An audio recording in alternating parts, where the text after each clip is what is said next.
ಇದು ಆಟದ ಮೈದಾನವ ಎಂತದ್ದು? ತಡೆ ತಡೆ ತಡೆ ತಡೆ, ನಾನು ಈಗ ಬಂದದ್ದು, ಇನ್ನು ನಾನು ಮಾತಾಡ. ಆಯ್ತು ತಡೆ, ನಮ್ಮ ಕೆಲಸ ಆಯ್ತು. ಏನಯ್ಯ, ಯಾಕೆ ತಡೆದದ್ದು ಅಂತ ಬೇಕಲ್ಲ. ಸೂನುವಿನೊಡನೆ ಈ ರೀತಿಯ ಹೋರಾಟ ಮಾಡುವುದು ಸರಿಯೇ? ಯಾರು ಸೂನು, ಯಾವ ಸೂನು, ಎಂತದ್ದು? ಸೂನು ಅಂದ್ರೆ ಏನ್ ಅರ್ಥ ಹೇಳಿ? ಮಗನ. ಮತ್ತೆ ಮತ್ತೆ ನಿಮಗೆ ಅದು ಇವತ್ತು ಸ್ಪಷ್ಟವಾಗಿ ಬೇರೆ ಹೇಳ್ಬೇಕಾ? ನನಗೆ ಗೊತ್ತುಂಟು, ನಿನಗೆ ನೆನಪಿಲ್ಲಲ್ಲ ಅಂತ ನೆನಪು. ನನಗೆ ನೆನಪಿಲ್ವ? ಹೌದು, ನನಗೆ ನನಗೆಲ್ಲ ನೆನಪುಂಟು. ಎಂತದ್ದು ನೆನಪುಂಟು? ಎಲ್ಲ ನಮಗೆ ಇಷ್ಟವರೆಗೆ ಆದದ್ದು ಎಲ್ಲ ನೆನಪುಂಟು. ನೆನಪಿದ್ರೆ ನೀನು ತಂದೆ ಮಗನಿಗೆ ಹೊಡೆಯುವಂತ ಕ್ರಮ ಉಂಟ? ತಂದೆ ಮಗನನ್ನು ಕೊಲ್ತೇನೆ ಅಂತ ಹೇಳುವಂತ ಕ್ರಮ ಉಂಟ? ಹೇಳು. ಏನು ಸ್ವಾಮಿ, ಆಗ ನನ್ನ ಪಾಳ್ಯದವರು ಅವನಿನ್ನ ಮಗ ಅಂತ ಹೇಳ್ತಾ ಇದ್ರು.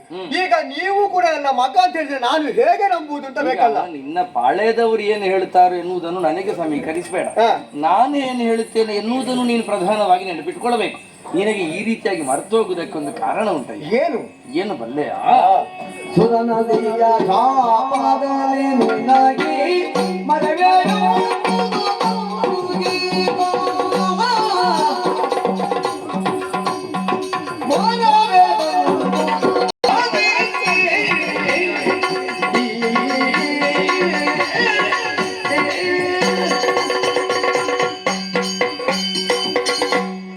ಪುಣ್ಯ ಸಂಕಲ್ಪದಿಂದ ಯಾಗ ರಕ್ಷಣೆಗಾಗಿ ನೀನು ಹೊರಟಿದ್ದೀವಿ. ಹಾಗೆ ಹೊರಟು ಹೋದ ಕಾಲಕ್ಕೆ ಮೊದಲು ತಡೆ ಬಂದದ್ದು ನೀಲಧ್ವಜನಿಂದ. ಹೌದು ತಾನೆ? ಅವನ ಪುತ್ರ ನಿನ್ನ ಎಸುಗೆಯನ್ನೆದುರಿಸಲಾಗದೆ ನೀ ಪ್ರಾಣಯುಕ್ತವಾಗಿ ಬಿಡಲ್ಪಟ್ಟಂತಹ ಬಾಣಕ್ಕೆ ಪ್ರಾಣವನ್ನು ಕಳೆದುಕೊಂಡ.